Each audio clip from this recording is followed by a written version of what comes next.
What if I told you that in the Bible, nature itself sometimes became the executioner of God's judgment? Not swords, not armies, but lions, bears, swarms of insects, and even the weather, turning against the most powerful rulers and warriors of the ancient world. These were not random animal attacks or natural disasters. They were divine interventions meant to send a terrifying message. Today, we're going to explore those shocking moments when creation itself rebelled against kings and armies and won. Let's start with one of the most feared creatures of the ancient Near East, the lion. In the time of Israel's kings, lions weren't just wild animals, they were symbols of dominance, power, and danger. Kings even hunted lions to prove their strength. But in 1 Kings 13, something strange happened. A prophet of God disobeyed a divine command, and on his way back, a lion met him on the road and killed him. The shocking detail? The lion didn't eat the body or attack the donkey beside him. It just stood there. This wasn't a random predator attack. This was a message. In 2 Kings 17, when the king of Assyria resettled foreign peoples into Samaria, they ignored God's ways. And suddenly, lions began attacking the settlers.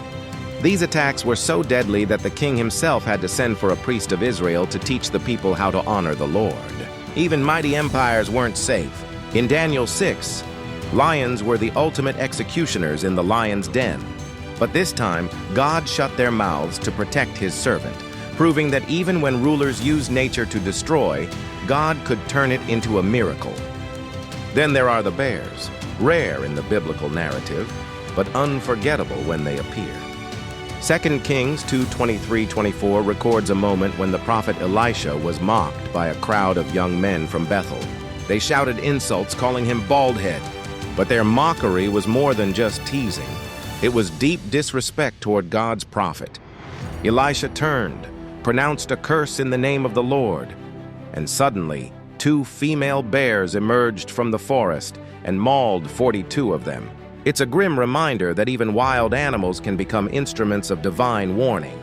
But God didn't just use claws and teeth. He also unleashed swarms of tiny winged soldiers. In Joshua 24:12, God reminds Israel that it wasn't their swords or bows that won certain battles. It was the hornet he sent ahead of them. The same is mentioned in Exodus 23:28 and Deuteronomy 7:20.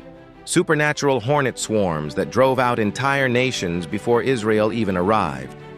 Imagine armies panicking and fleeing, not because of enemy chariots, but because of relentless stings from thousands of hornets. It was psychological warfare from the sky. Nature's rebellion didn't stop there. Hailstones from heaven. In Joshua 10, during a battle against the Amorite kings, God sent a massive hailstorm that killed more soldiers than Israel's swords did. The Red Sea's waters.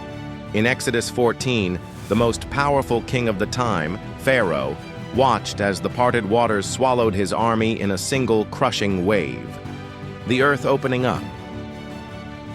In Numbers 16, the ground itself opened to swallow Korah and his followers when they challenged Moses' leadership. Ravens and prophets. In 1 Kings 17, ravens, normally scavengers, were sent to feed Elijah during a famine. Here, nature didn't attack, but it still defied natural instinct to obey God's command. These moments are more than just strange Bible trivia. They remind us that all of creation is under God's command.